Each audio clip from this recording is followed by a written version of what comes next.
La différence entre le football masculin et le football féminin, il est aujourd'hui au niveau de sa visibilité dans le monde entier.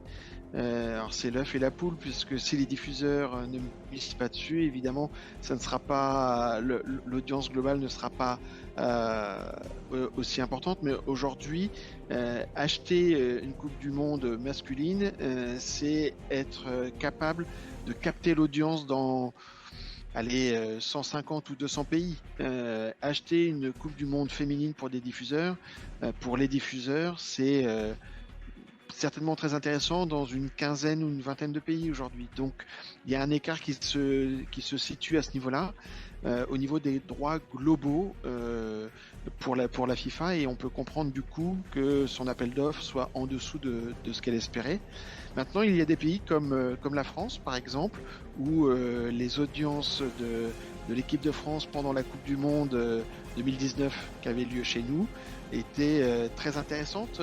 Pas l'équivalent des garçons, mais assez proche. Les matchs de l'équipe de France en 2019 ont fait entre 10 millions de téléspectateurs jusqu'à 14 millions de téléspectateurs.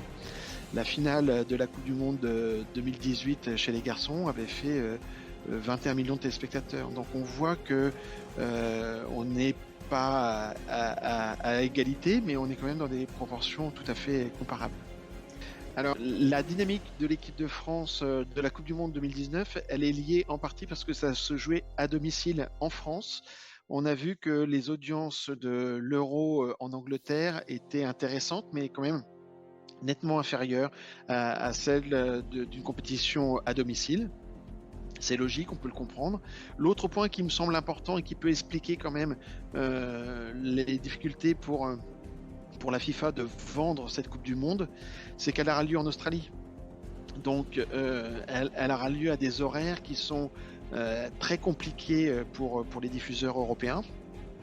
Alors, ça avait déjà été le cas pour la Coupe du Monde il y a une vingtaine d'années au Japon et en Corée, et la FIFA avait eu à ce moment-là l'intelligence de vendre à la fois 2002 et 2006, c'est-à-dire Japon-Corée et l'Allemagne, qui était un créneau horaire qui était très intéressant pour les diffuseurs européens. Visiblement, là, elle n'a pas anticipé ce point-là pour cette Coupe du Monde féminine. Et du coup, les diffuseurs européens, qui restent le marché principal avec le marché américain, parce que le football féminin est très important aux États-Unis, eh bien, ne sont pas prêts à miser énormément. D'autant plus que si on prend le cas de la France, il y a 2023 également la Coupe du Monde de rugby qui doit capter du budget, et après en ligne de mire les Jeux Olympiques. On peut expliquer cela sur le fait que, par le fait que la FIFA essaye d'augmenter les dotations aux équipes. Là, pour la Coupe du Monde 2023, elle prévoit à peu près 70 millions d'euros à redistribuer au niveau des équipes, contre 440 millions d'euros pour la Coupe du Monde masculine. Donc on a un rapport de 1 à 6, oui, à peu près 1 à 6 entre garçons et filles. Mais l'écart entre ce que donnent les diffuseurs, le montant que les diffuseurs sont prêts à mettre pour une Coupe du Monde masculine et une Coupe du Monde féminine n'est pas du tout du même ordre. Les écarts sont encore plus importants. Idem pour les sponsors. Donc la difficulté, c'est effectivement soutenir le développement du football féminin, essayer de combler l'écart dans les dotations.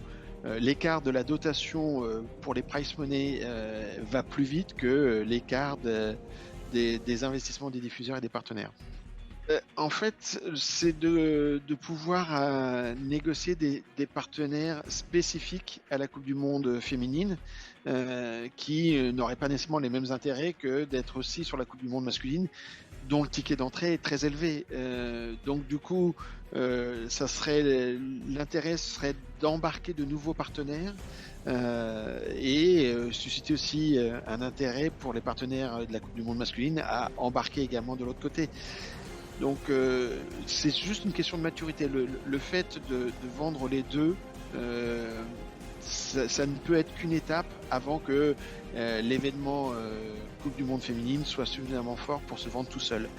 Si la FIFA l'imagine aujourd'hui, c'est plutôt bon signe.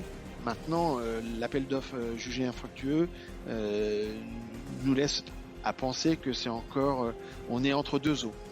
Hormis le fait de dire que ça aurait dû être anticipé et être lié à la Coupe du Monde d'après avec des horaires plus intéressants pour les diffuseurs, notamment les diffuseurs européens. C'est ça l'erreur en fait, à mon sens. Parce que on peut demander à des diffuseurs de soutenir et de prendre le pari du sport féminin d'une façon générale. Mais si on y ajoute en plus le problème du décalage horaire, faut pas trop s'étonner que du résultat de cet appel d'offres. C'est là où on peut souligner qu'en fait, si on avait le même contexte pour une Coupe du Monde masculine, on n'aurait pas les mêmes montants aujourd'hui que pour le Qatar, c'est sûr. Donc, il ne faut pas voir, à mon sens, ou il ne faut pas voir de façon démesurée le fait que ce soit infructueux parce que c'est du football féminin. C'est infructueux, c'est surtout parce que ce ne sont pas les bons créneaux et qu'il aurait fallu du coup le vendre en association avec une autre compétition. Je pense que c'est le sujet des créneaux horaires qui rend l'investissement compliqué et les retours sur investissement compliqués pour les diffuseurs. Donc la Coupe du Monde du Japon-Corée, si elle avait été vendue toute seule, elle aurait été aussi décevante au niveau des recettes de droits télé. C'est bien parce qu'elle avait été associée à la Coupe du Monde 2006 en Allemagne que les diffuseurs européens avaient suivi et avaient misé sur ces deux compétitions.